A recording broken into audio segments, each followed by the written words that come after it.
Hey guys, welcome to the channel Taking the Bathroom. The bathroom is the only place where you can place your gadgets in peace. On this channel we do product reviews and also some tutorials. Hey guys, if you want to support the channel, go ahead and check out my ebook, www.the man set himself on fire. I think I added too many W's. As always, we have a donation link, a PayPal donation link in the description of this video. Alright guys, right to it, as you see by the title, what's the best streaming device? Now I have a numerous amount of streaming devices and people always ask me, Tech, what is the best IPTV service? Tech, what is the best app to watch movies and TV shows? Guys, it all depends. It depends on your network, exactly how you have your network set up, what type of router you have, what type of modem you have, what type of internet speeds you have, how many megabytes per second are you getting, and the most important thing, what type of device are you watching this content on? Watching a service that's producing 1080p streams and you're watching it on a old generation Fire Stick,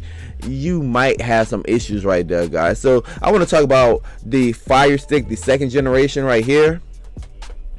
We want to also look at the Fire Cube, one of their latest, the tried and true NVIDIA Shield, and guys, like a little budget box like an MSQ Pro. All right, let's jump right into the specs. I'm going to try to explain it without being very technical, and then I'm going to tell you, in my opinion, what is the best, absolutely best device to watch content on, and then I'm going to give you my runner-ups. So let's jump right into it. All right, so here we are on the NVIDIA Shield website. Let's just take a look at the specs.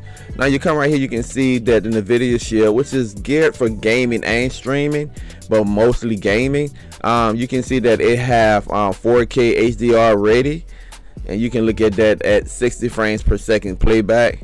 You can look at the audio, the different audio resolutions that it support, the high resolution, the bit rate, stuff like that. Another thing, guys, is storage. If you want to download apps, if you have like a limited amount of storage on your device, that can impact your system processing. So you want to make sure that you have a device that's able to handle storage. Also, if you have anything hooked up to like an external hard drive, you want to have a look at whether or not it's USB 2.0 or USB 3.0. You can see that they should have 3.0.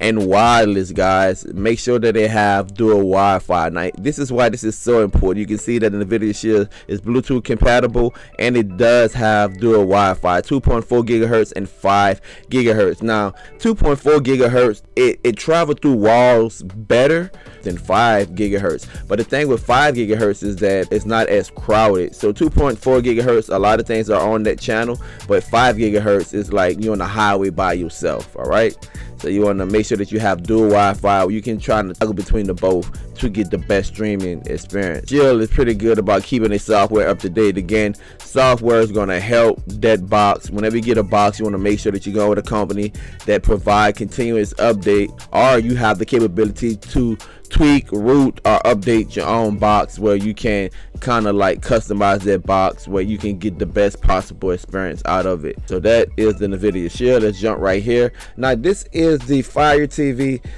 first generation. The second generation, unfortunately, Amazon has discontinued these products, but I still have these products around. I think that they are a great product because they are truly optimized for streaming. Now if you want to go ahead and get the first generation or second generation, unfortunately you will have to look at a site like eBay or something like that. But let's just jump into the specs. This is a comparison between the first generation and the second generation. I have the second generation. I have two of them.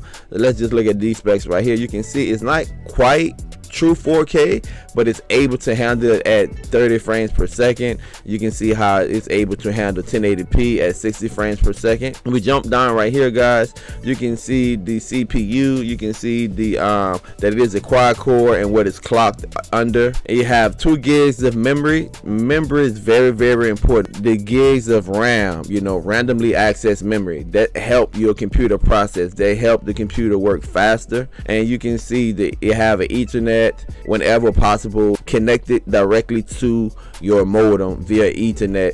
That way you can eliminate the Wi-Fi.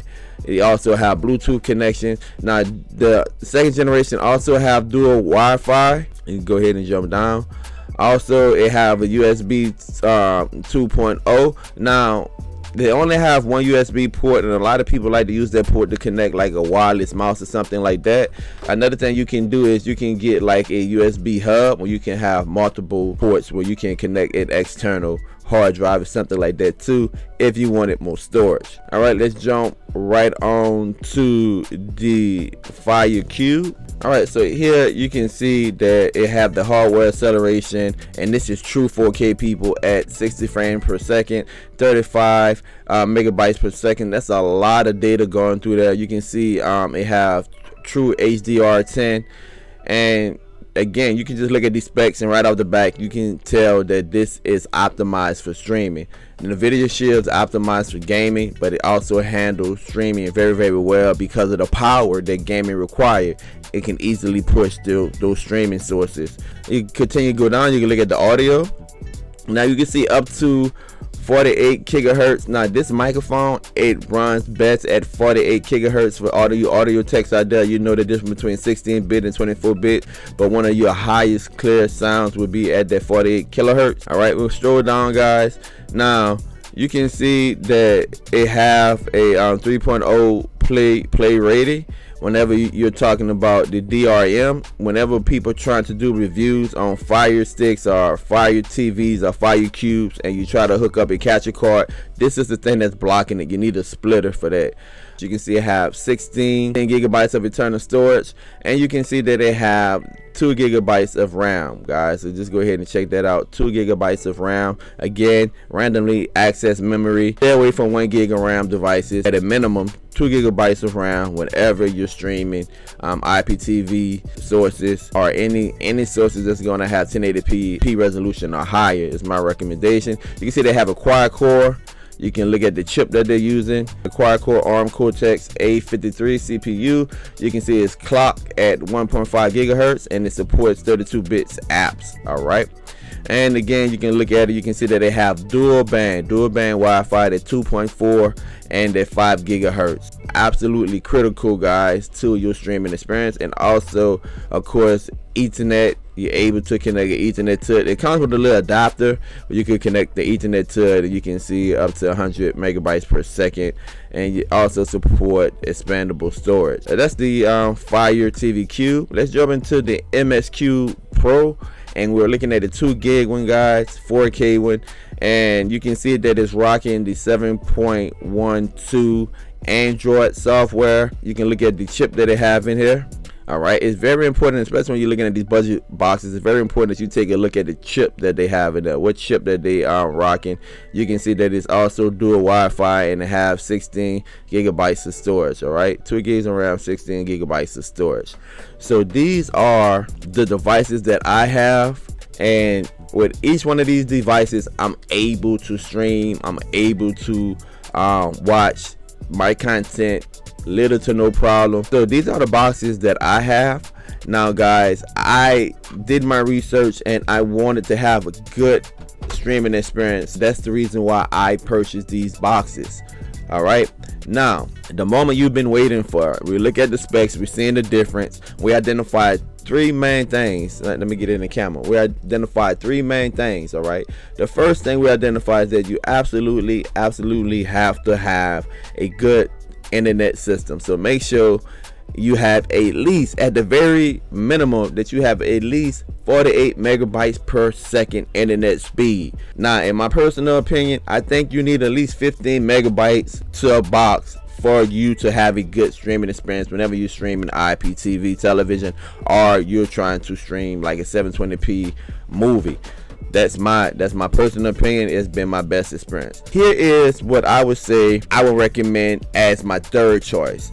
My third choice, guys, would be the Fire Cube. And the reason why my third choice would be the Fire Cube, because it's optimized for streaming. It can stream 4K. It handles dual Wi-Fi very well. If you're connected to an Ethernet port, you're going to get that seamless streaming experience. So that's my third choice. My second choice, guys, is the NVIDIA Shield. And the reason why I said the NVIDIA Shield, man, because it's so powerful, it can handle just about any stream that I throw at it. But the Fire Cube is a close second.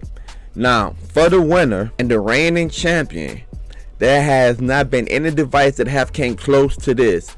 Each time I try to stream something, if I can't stream it, which is seldom, which is rare, if I can't stream it on the Cube or on the Fire TV, if I'm having problems with it, no matter what, this, guys, is the best streaming device. If you have like one of the latest cell phones, like a Samsung Note, a Galaxy, if you have iPhone X or something like that, your cell phone, I don't know what they do with these chips up in here, but these things are optimized for streaming. Your cell phone and your computer are the best streaming device. Now obviously it's not convenient because a lot of people don't want to be casting. Obviously it's not convenient because a lot of apps don't give you the ability to cast from your phone to your TV, right? And a lot of people don't want to hook up a HDMI card from their computer to their television. But in my honest opinion, guys, in my experience, as long as I've been doing this, cell phones, modern cell phones, up-to-date cell phones are your best streaming devices. All right, guys, it's your boy taking a bathroom. I hope you was able to learn something. Until next time, peace. Don't forget to subscribe. Don't forget to subscribe and also hit that notification button so you can be up to date with all of my latest videos.